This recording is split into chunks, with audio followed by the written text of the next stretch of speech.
Assalamualaikum warahmatullahi wabarakatuh. Halo semuanya, kali ini saya akan menjelaskan mengenai reshaping berakhlakologi di instansi kesehatan. Ini merupakan salah satu tugas kelompok peserta Latkar 2025. Kami dari Angkatan 25, kelompok 3A. Anggota kelompok saya yaitu saya sendiri Lina Alfarida Zetha, Neneng Sri Widayani, Rifki Syamsul Fuadi, Muhammad Fikri Pratama, Mutiara Citra Mahmuda. Pada materi kali ini, kita akan membahas mengenai deskripsi kasus, analisis pelanggaran nilai berakhlak, analisis dampak, hambatan penerapan nilai berakhlak, cara mengatasi hambatan, serta rencana aksi yang akan dilakukan.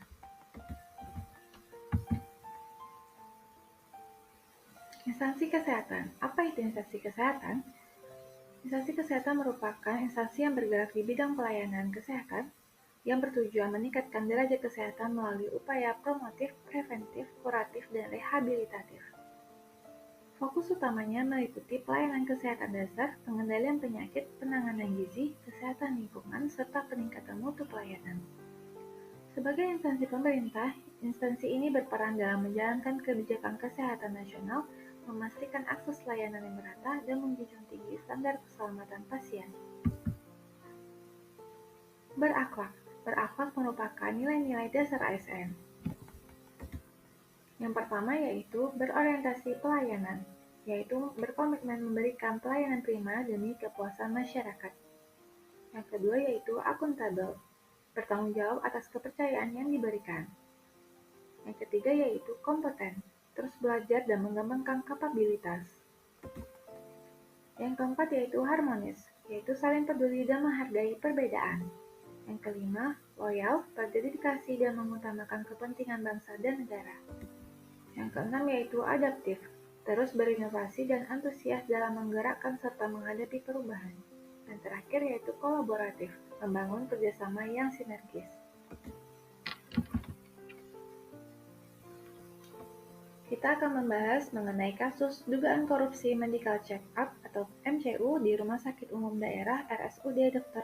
M. Haulusi, Provinsi Maluku, yang dimana mantan Ketua ID Ikatan Dokter Indonesia ditransfer 3 miliar tapi hanya setor 186 juta.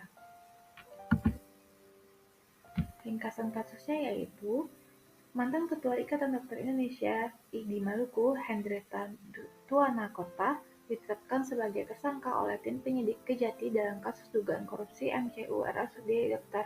M. Haulusi, Ambon, Maluku. Dugaannya, anggaran untuk jasa MCU itu bermasalah dalam kurun waktu 2016 hingga 2020. Sesuai dakwaan JPU Kejati Maluku, pada tahun 2017 tercatat telah dilaksanakan beberapa pilkada yang proses MCU-nya dilaksanakan di RS Haulusi, yaitu Kota Ambon dan KTT. Tahun 2018 dilaksanakan kegiatan serupa untuk pilkada Kota Tuai, Maluku Tenggara, dan Pilgub Maluku. Lalu pada tahun 2020 ada 4 kabupaten yang juga melaksanakan pilkada di situ. Terdakwa diketahui mengelola uang sebesar 2 miliar dan hanya lebih dari 800 juta tidak dapat dipertanggungjawabkan secara hukum. Perilaku yang tidak sesuai dengan nilai-nilai dasar ASN berakhlak pada kasus ini adalah yang pertama, pada nilai berorientasi pelayanan itu adanya penyalahgunaan anggaran medical check-up untuk kepentingan pribadi. Lalu, kegiatan MCU seharusnya melayani kebutuhan kesehatan calon peserta, namun diduga terjadi penggelapan dana. Kedua yaitu akuntabel, tidak adanya transparansi dalam penggunaan dana MCU dan juga adanya kerugian negara. Pada bagian kompeten, lemahnya pengawasan oleh pihak RSUD, tidak adanya verifikasi ketat terhadap alokasi dana.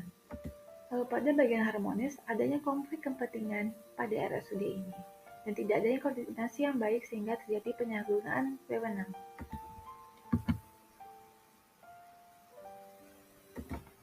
Pada nilai loyalitas pada kelompok atau golongan diuntungkan dibandingkan dengan kepentingan publik.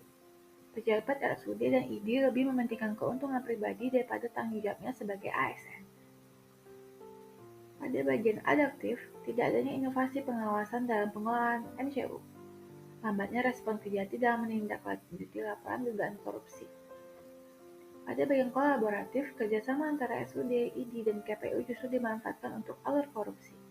Tidak adanya transparansi dalam MOU sehingga terjadi pembagian dana tidak jelas.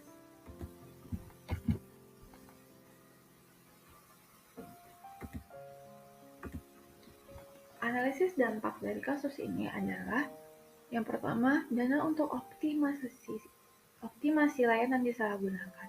Masyarakat kehilangan hak mendapatkan pelayanan optimal, kepercayaan publik terhadap RS menurun. Akuntabilitas tidak dijalankan, lalu kompetisi yang diabaikan, harmonis terabaikan, loyalitas pun runtuh, dan adaptif tidak diterapkan, sehingga kolaborasi juga terganggu.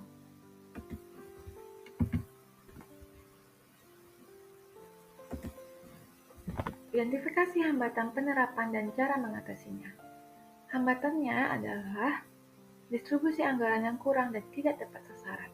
Yang kedua, kurang optimalnya pelayanan dengan keterbatasan ketersediaan fasilitas, obat, dan alat medis. Yang ketiga yaitu menurunnya kepercayaan masyarakat. Mitigasi yang dapat dilakukan yang pertama yaitu evaluasi penggunaan anggaran secara periodik dengan pelibatan auditor eksternal. Menjalin kerjasama dengan fasilitas kesehatan lain dan sektor swasta. Membangun kembali citra positif melalui peningkatan kualitas layanan dan respon cepat terhadap keluhan.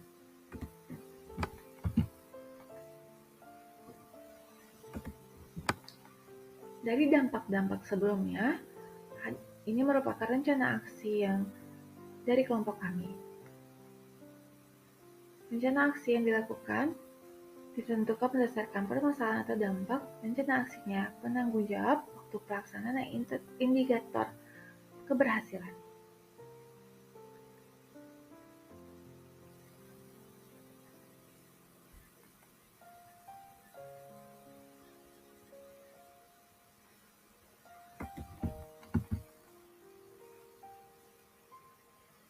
Ini merupakan sumber berita dari kasus yang kami bahas di sini yang telah kami analisa dampak rencana aksinya. Sekian penjelasan dari saya. Mohon maaf apabila ada kesalahan. Semoga bermanfaat.